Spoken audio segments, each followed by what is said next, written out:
সিলেট প্রাকৃতিক সৌন্দর্যের এক অপরূপ লীলাভূমি।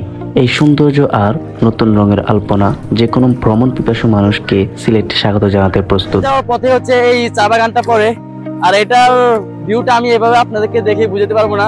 দুর্গটা অনেক অনেক বড়, শুধু বড় না অনেক বড়। আমরা এখন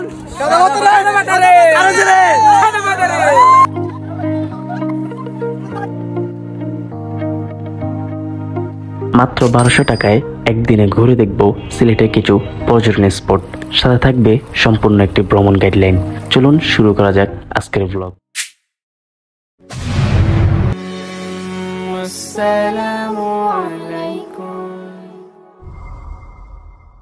Assalamu alaikum everyone, it's me Hasan and welcome to my another new vlog. So guys, আজকে আমরা যাচ্ছি বাংলাদেশের সুন্দর একটি প্লেস সিলেটে, and I am excited to know about Sylhet because of প্রথম যাচ্ছি সিলেটে, তো এই কারণে সিলেটের ব্যাপারে জানতে একটু আগ্রহী। তো আমাদের ভ্রমণ হচ্ছে 2 দিনের। প্রথম দিনে আমরা স্বল্প খরচে সিলেটের কয়েকটি স্পট ঘুরে দেখানোর চেষ্টা করব, সো সাথে থাকবেন আপনারা। and আমাদের আজকে ভ্রমণ যাত্রা শুরু হবে ফেনী রেলওয়ে স্টেশন থেকে। তো অনেক দেরি হয়ে যাচ্ছে, আমরা আমাদের গন্তব্যে চলে যাই। এন্ড আপনারা যদি নতুন হয়ে থাকেন চ্যানেলটিতে, তাহলে চ্যানেলটি সাবস্ক্রাইব করে পাশে থাকা বেল আইকনটা অন করে রাখুন। সো এনজয় করতে থাকুন এবং কি আমাদের সাথে থাকুন। সো শুরু করা যাক আজকের ব্লগ। ঈদের পর টুরিস্টদের যাতায়াত বেশি হওয়ায় আমাদের পড়তে হয় খানিকটা বিড়ম্বনায়। সিলেট যাব বলে অনেকদিন আগেই টিকিট কেটে রেখেছিলাম অনলাইনে। মাত্র 265 টাকার টিকিট নিয়ে রওনা হই আমরা সিলেটের উদ্দেশ্যে। সবকিছু ঠিক থাকলে ভোর 6টার একটু আগ পরেই আমাদের পা পড়বে সিলেটের ভূমিতে। আমি হাজারবার তাসবিহ পড়ি, হৃদয় গহীন থেকে তোমার সরি। আমি হাজারবার তাসবিহ পড়ি, হৃদয়। দীর্ঘক্ষণ ট্রেনে থাকায় আমাদের সবার ফজর নামাজ হয়ে যায় কাজা। তাই প্রথমেই স্টেশনে নেমেই শুরু করি আমরা কোনো একটা মসজিদ খোঁজা।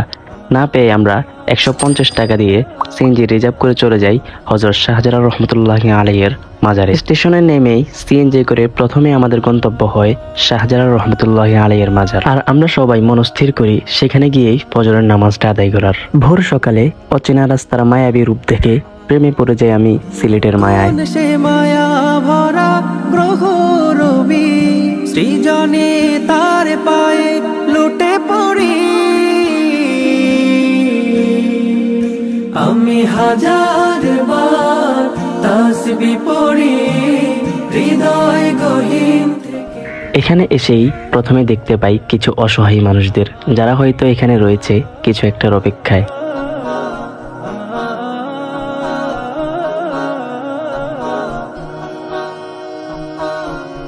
এখানটার একটু সামনে দেখতে পাই এক ঝাঁক কবুতর, যেগুলোর বিচরণ দেখে আমার মনের উৎফুল্লতা বেড়ে যায় দ্বিগুণ হারে। ফুলের কানে কানে যার প্রেমেতে চাঁদ জেগে রয় নিঝুম তারার বনে, তার প্রেমেতে ভাষাই তরি আমরা গানে গানে, আমরা গানে গানে। আল্লাহু আল্লাহ বলো, আল্লাহু আল্লাহ, আল্লাহু আল্লাহ বলো, আল্লাহু আল্লাহ। শাহজালাল মাজারে এলে অবশ্যই ঘুরে দেখবেন চারদিকটা। উত্তর দিকে রয়েছে মাছ চাষের ছোট্ট একটি পুকুর, যেখানে রীতিমতো দর্শনার্থীরা ভিড় জমিয়ে রাখে। সবকিছু শেষ করে আমরা চলে যাই জিয়ারতের উদ্দেশ্যে। তার আগে আপনাদেরকে ছোট্ট করে বলে দেই শাহজালাল রহমতুল্লাহি আলাইহির পরিচিতি। তিনি হলেন ভারতীয় উপমহাদেশের বিখ্যাত একজন সুফি।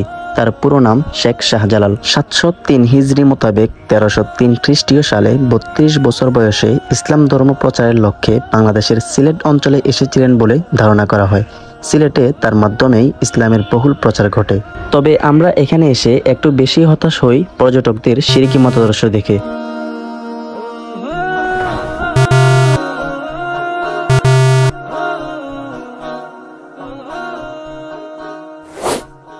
সো আমরা এখানে আসি, প্রথমে শাহজালাল রহমতুল্লাহ আলাইহি কবর জিয়ারতের উদ্দেশ্যে আসছি। আমরা মূলত এখানে রুহানি বরকত নেওয়ার জন্য আসছি। আর আসি অনেক কিছু দেখছি এখানে ভিতরে যারা কবর জিয়ারত করতেছে, তাদের মধ্যে আমরা অনেক সিঁড়িতে ভরপুর অনেক কিছু দেখছি। আর এখানে জিয়ারত করাতে তো ফরজ না কিছু না, কিন্তু এখানে বেপরদাহীন অনেক চলাফেরা দেখতেছি, এবং কি বিধর্মীদের মতো অনেক কালচার দেখছি। আর তাদের যে খেদমতদাররা আছে তাদেরকে দেখে আমরা গান জুটি মতো মনে হয়েছে। একটু পরেই সূর্য মামা উকি দিয়ে বলে, অনেক হয়েছে এখানটায় ঘোরাফেরা, এবার না হয় তোমাদের বেরোবার পালা।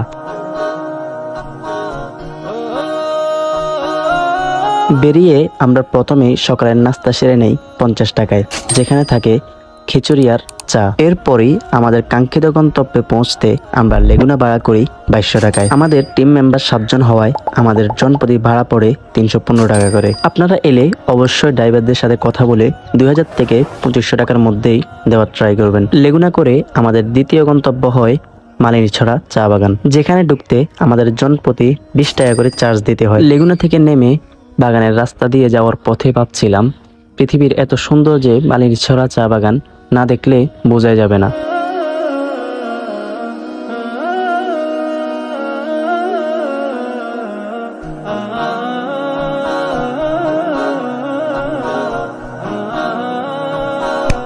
সো গাইস, আমরা এখন চা বাগানে আছি। এটি হচ্ছে মালিনীছড়া চা বাগান। এই নুরুল্লাহ ভাই, এটা কি, এটার নাম কি? মালিনীছড়া। যাই হোক, এটা হচ্ছে অনেক বড় একটা চা বাগান সিলেটের। তো আমরা প্রথমে যখন আসছি, আসার পর তো আমাদের এখানে গাড়ি দাঁড়িয়ে আছে। ফার্স্টে যাওয়ার পথে হচ্ছে এই চা বাগানটা পড়ে। আর এটার ভিউটা আমি এভাবে আপনাদেরকে দেখে বুঝাতে পারবো না, ড্রোন শট ছাড়া এটার ভিউ এনজয় করতে পারবেন না সুন্দরভাবে। আর এটার দৈর্ঘ্যটা অনেক অনেক বড়, শুধু বড় না, অনেক বড়। আর আমার পাশে আছে, আমার বন্ধুরা আছে এখানে। নুরুল্লাহ, আপনার কাছে কেমন লাগতেছে? আলহামদুলিল্লাহ, অনেক ভালো লাগতেছে।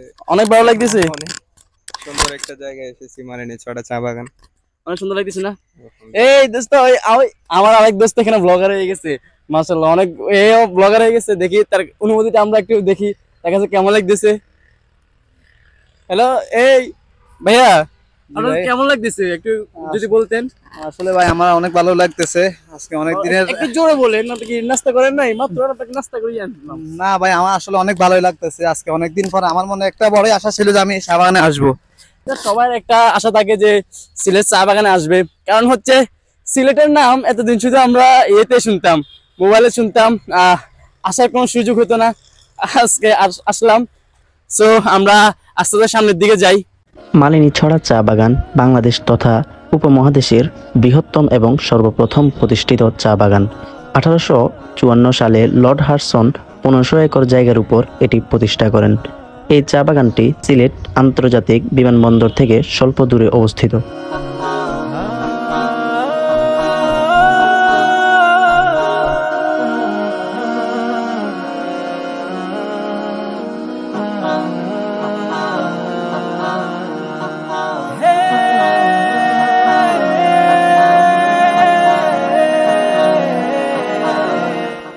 মালিনীছড়া চা বাগানের একটু ভিতরে এলেই আপনি দেখতে পাবেন বৌদ্ধদের করা অনেক কিছু। 15 থেকে 20 মিনিট হাঁটার পর সামনে পাবেন রাবার বাগান। আর আমাদের সময় কম হওয়ায় আমরা এত ভিতরে যাওয়ারও সুযোগ হয়নি। বলতে গেলে মনে হবে তার বিশালতার মাঝে নিজেকে খুঁজে পাইনি একটুও। তাই আমরা বেরিয়ে পড়ি আমাদের তৃতীয় গন্তব্য রাতারগুলের উদ্দেশ্যে। রাতারগুল যাওয়ার পথেই দেখতে পাবেন সিলেট আন্তর্জাতিক বিমানবন্দর, যেটি বাহির থেকেই সুন্দরভাবে দেখা যায়। একটু পরেই আমরা পৌঁছে যাই রাতারগুল সোয়াম্প ফরেস্টে। তো আমরা এই সিলেটের চা বাগানে শেষ করে এখানে রাতারগুল আসছি। আর রাতারগুল ওইদিকে নৌকা আছে, নৌকা দেখাও। তো এখান থেকে আমরা নৌকা এখন রিজার্ভ করব, দেন আপনাদেরকে রাতারগুলের আরও কিছু ভিউ দেখাবো অ্যান্ড সেখানে গিয়ে আমরা কথা বলবো। সো এখানে রাতারগুলে মেবি 750 টাকা করি নৌকা। আর দেখি আমরা কত টাকা করে যেতে পারি। নৌকাতে 5 জন করি, আর আমরা মানুষের 7 জন। দেখি আমরা কিভাবে সেটিং করতে পারি, সেটা আপনাদেরকে দেখাবো পরে। রাতারগুল আসার সবচেয়ে সুন্দর সময় হলো বর্ষাকাল। এখানে এলে প্রথমে আপনাকে নৌকা ভাড়া করতে হবে। এখানে প্রতি ডিঙি নৌকা 1 থেকে 5 জন, এক নৌকায় 750 টাকা করে। এছাড়াও ভিতরে প্রবেশের জন্য আপনাকে ইন্ডিভিজুয়ালি 60 টাকা করে ফি দিতে হবে। স্টুডেন্ট হলে হাফ ফি 30 টাকা করে নেবে। আমাদের টিম মেম্বার 5 জন থেকে বেশি হওয়ায় আমরা ফি এবং নৌকা ভাড়া দুটোটা মিলেই 1500 টাকা ম্যানেজ করি, যেখানে আমাদের ইন্ডিভিজুয়ালি খরচ পড়ে 215 টাকা। রাতারগুল এসে নৌকা বসে অপরূপ সৃষ্টি দেখার অনুভূতিটা না আসলে কখনোই অনুভব করতে পারবেন না।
নৌকা শেষ, আর এখান দিয়ে যে রাস্তাটা আছে রাতার গুল এই রাস্তাটা বর্ষাকালে হইলে আমরা নৌকা নিয়ে যাইতে হইতো, আর এখন পানি নাই কারণে হাঁটে যাইতেছি।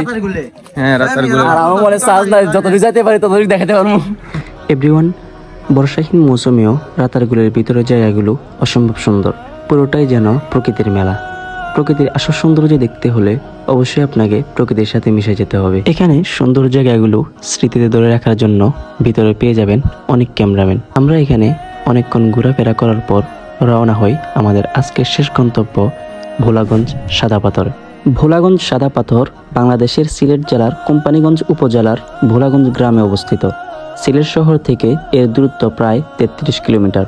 ভোলাগঞ্জের অপর পাশে ভারতের মেঘালয় রাজ্য ও বাংলাদেশের সাদা পাথর, যেখানে যেতে ভোলাগঞ্জ বর্ডারের 10 নং ঘাট থেকে ইঞ্জিল চালিত নৌকায় পাড়ি জমাতে হয় অপর প্রান্তে। এখানে আসা যাওয়ার নৌকা ভাড়া প্রতি নৌকায় 8 জন 800 টাকা। আমাদের ইতিপূর্বে খরচ হয়েছিল 1015 টাকা। এখানে জনপ্রতি খরচ পড়ে 100 টাকা। এ পর্যন্ত আমাদের জনপ্রতি খরচ পড়ে 1115 টাকা। এখান থেকে নৌকা করে আমাদের গন্তব্য হয় সাদা পাথর।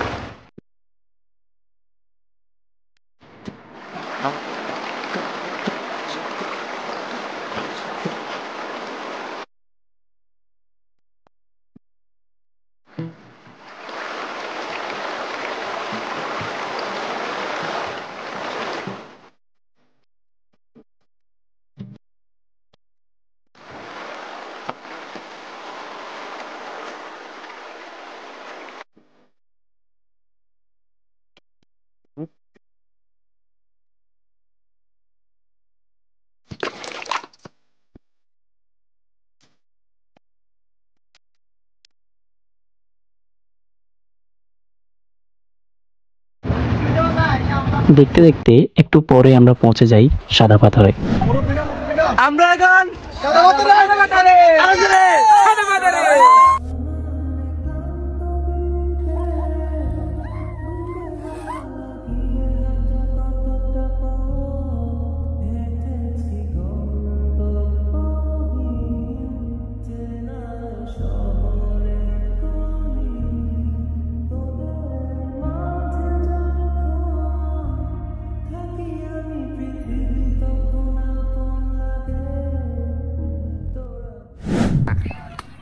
এই আমরা এখানে আসছি যে পাহাড়, এই ময়দানটার এই পাশে হলো পাহাড়, ওই পাশে হলো পাহাড়, আর এখান দিয়ে ইন্ডিয়ার বর্ডার আছে।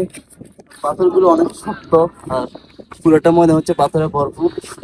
তো এখান দিয়ে ওই জায়গাটা যেটা দেখা যাচ্ছে এটা ইন্ডিয়ার মসজিদ মেবি। কারণ এখানে পতাকা লাগা দিচ্ছে, এই সাইডে বাংলাদেশের। সামনে যাবো, সামনে যাই আরো সামনে আরো ভিডিও। ভোলাগঞ্জ সাদা পাথর সব সময় যাওয়া যায়, তবে সব থেকে ভালো হয় বর্ষাকালে গেলে। এই সময় নদীতে পানি বেশি থাকে, তবে বর্ষার পর গেলে অন্যরকম সৌন্দর্য দেখতে পাবেন। তখন পানি একটু কম থাকলেও নীল পানি আর অর্ধ ডুবন্ত পাথরগুলো দেখতে সেই সুন্দর। ফুল বর্ষায় বেশিরভাগ পাথর পানিতে ডুবে যায়, তাই চেষ্টা করবেন বর্ষার একটু আগে বা পরে যেতে। মাশাআল্লাহ, আল্লাহর অপরূপ সৃষ্টি কত সুন্দর, এটা আপনি ঘুরলে বুঝতে পারবেন না। এখানে পানির যে শো শো আওয়াজ, আর সাদা সাদা পাথর, এত মরুভূমি, আর দুই পাশে পাহাড়, আর মধ্যখানে হচ্ছে একটা মরুভূমি। তো এগুলা যদি আপনি ভিজিট না করেন, আল্লাহর অপরূপ সৃষ্টিগুলো না দেখেন, তাহলে কখনো বুঝতে পারবেন না। গাইজ, আমরা যেখানে আছি পাথরের মধ্যে হাঁটা অনেক কষ্টকর। আর এখান দিয়ে মাইকে রান করতেছে, যারা উত্তর দিকে চলে গেছেন তারা তাড়াতাড়ি চলে আসার জন্য। ভারত চলে গেছে নাকি তারা, এখন উত্তর কোন দিক সেটা বুঝতে পারতেছি না, এটাকে উত্তর দিক না কোন দিক এটা বুঝতে পারতেছি না। আর ওইখান দিয়ে এলান করতেছে, মাইকে ঘোষণা করতেছে, জানি না সেটা। এখান থেকে চেষ্টা করবেন ঘুরে তাড়াতাড়ি ফিরে আসতে, যাতে সন্ধ্যা না হয়ে যায়। সাদা পাথর কতক্ষণ থাকবেন সেটা নৌকার মাঝিকে আগে জানিয়ে রাখুন, আপনাদের ইচ্ছা মতো সময় অবস্থান করতে পারবেন। দুপুরের খাবারটাও চাইলে নৌকার থেকে খেয়ে নিতে পারেন। অবশ্যই খাবারের আগে প্যাকেজ দেখে নেবেন। 70 থেকে 80 টাকার ভিতরে পেট ভরে দুপুরে খাবার সেরে নিতে পারেন। সো চেষ্টা করেছি একদিনে সিলেটের কয়েকটি স্পট ঘুরে দেখানোর ও সম্পূর্ণ একটি ভ্রমণ গাইডলাইন দেওয়ার। আশা করছি ব্লগটি এনজয় করেছেন। আজকের জন্য এখানেই বিদায় নিচ্ছি, ফিরছি খুব শীঘ্রই সিলেটের সেকেন্ড ব্লগ নিয়ে। এ পর্যন্ত ভালো থাকুন, সুস্থ থাকুন, আল্লাহ হাফেজ।